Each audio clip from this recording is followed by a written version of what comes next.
भारतीय मूल की हिंदू परिवार की बेटी जेसिका पटेल मैनचेस्टर यूनिवर्सिटी से फार्मेसी ग्रेजुएट थी। पटेल परिवार इंग्लैंड के लीड्स में रहता था। काका, मामा और रिश्तेदारों के साथ बड़ा परिवार था।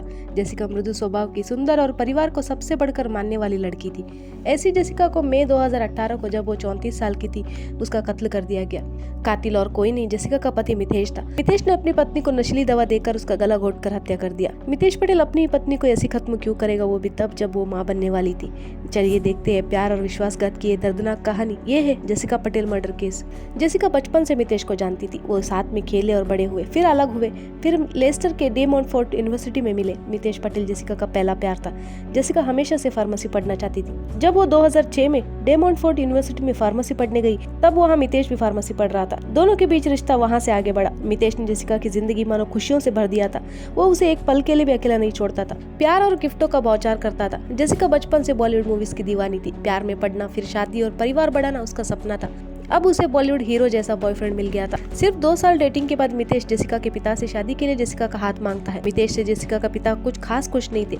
उन्हें लगा कि उनकी बेटी के लिए मितेश सही नहीं है। इस वजह से वो मितेश को मना कर देते हैं। लेकिन जेसिका अपने परिवार को इस शादी के लिए मना लेती है और आखिरकार जून 2009 में दोनों शादी कर लेते हैं। शुरुआत से ही मितेश के सेक्सुअलिटी पर सवाल उठ रहे थे। जेसिका की कजिन गायत्री को लगा कि मितेश गे यानी समलैंगिक है। जेसिका ने किसी की नहीं सुनी और खुशी खुशी शादी के लिए राजी हो गई। शादी के कुछ समय बाद ही रिश्ते में दरार आने लगा। जेसिका को मितेश के परिवार के साथ रहना मुश्किल लगने लगा। वो घर और अपना करियर दोनों साथ में नहीं संभाल पा रही थी।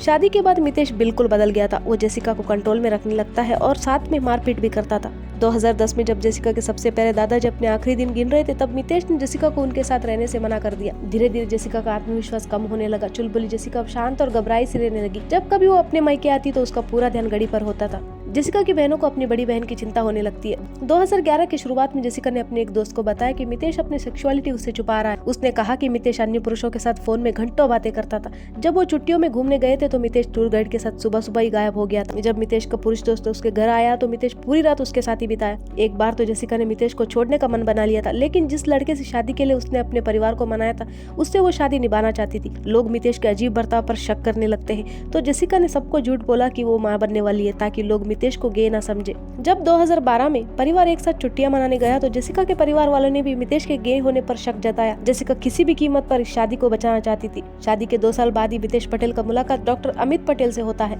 दोनों ग्राइंडर ऐप से मिले थे। दोनों के बीच प्यार परवान चढ़ने लगता है। इसके कुछ समय बाद ही मितेश कहता है कि उसने मिडिलस्ब्रो में एक फार्मेसी खरीदा है और वो वहाँ शिफ्ट हो रहा है। मिडिलस्ब्रो जेसिका के परिवार के घर से 96 किलोमीटर दूर था। टूटते हुए शादी को बचाने की कोशिश में जेसिका अपनों से इतना दूर जाने के लिए तैयार हो जाती है। उसे लगा कि शायद ये एक नई शुरुआत हो सकती है। परिवार वाले बच्चे के लिए जेसिका और मितेश पर दबाव डालने लगते हैं। दंपति के बीच कोई शारीरिक संबंध था ही नहीं, तो फिर बच्चे कहाँ से होते। जेसिका आखिरकार IVF ट्रीटमेंट करवाने के लिए तैयार हो जाती है और मितेश यही चाहता था।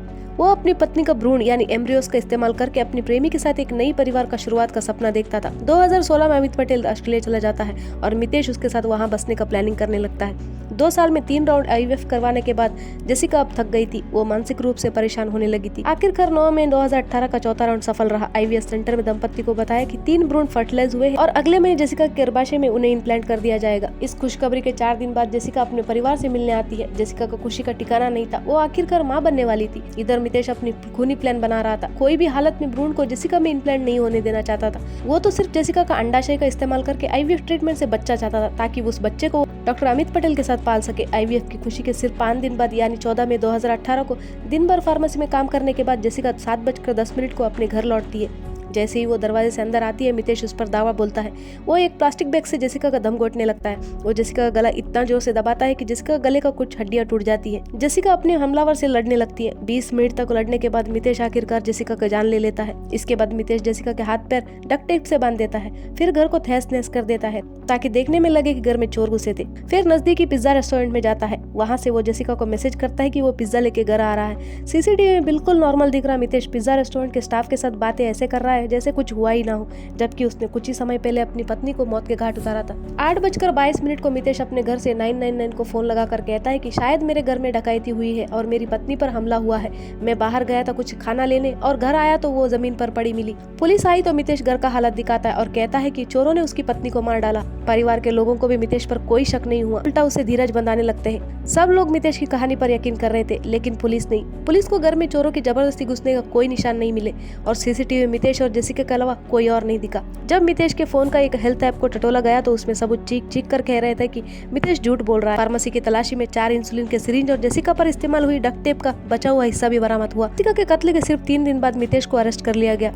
परिवार वाले सदमे में थे क्योंकि उन्हें पहली बार मितेश के अलग आदमियों के साथ रिश्ते, डॉक्टर अमित से प्यार और शातिर तरीके से जेसिका का भ्रूण चुराने का प्लान सब पता चला था। कोर्ट में मितेश का गूगल हिस्ट्री भी दिखाया गया जिससे पता चल रहा था कि मितेश काफी लंबे समय से जेसिका कत्ल का प्लानिंग कर रहा था। उतना ही नहीं, मितेश ने जेसिका के नाम 2 मिलियन पाउंड का इंश्योरेंस भी लिया और जेसिका के मरने के बाद उस पैसे से वो अपने सोलमेट डॉक्टर अमित के साथ खुशनुमा जिंदगी बिताना चाहता था। मितेश को इस निर्मम हत्या के लिए 30 साल की सजा हुई। डॉक्टर अमित के खिलाफ जेसिका के कत्ल से संबंधित कोई सबूत नहीं मिले। जेसिका टूटे हुए शादी को बचाना चाहती थी, उसके बदले वो अगर अपने सपने और जिंदगी बचाने की कोशिश करती तो शायद आज जिंदा होती। शादी टूटने से जिंदगी नहीं खत्म हो जाता। फिर मिलते हैं एक नई केस के साथ। अलविदा।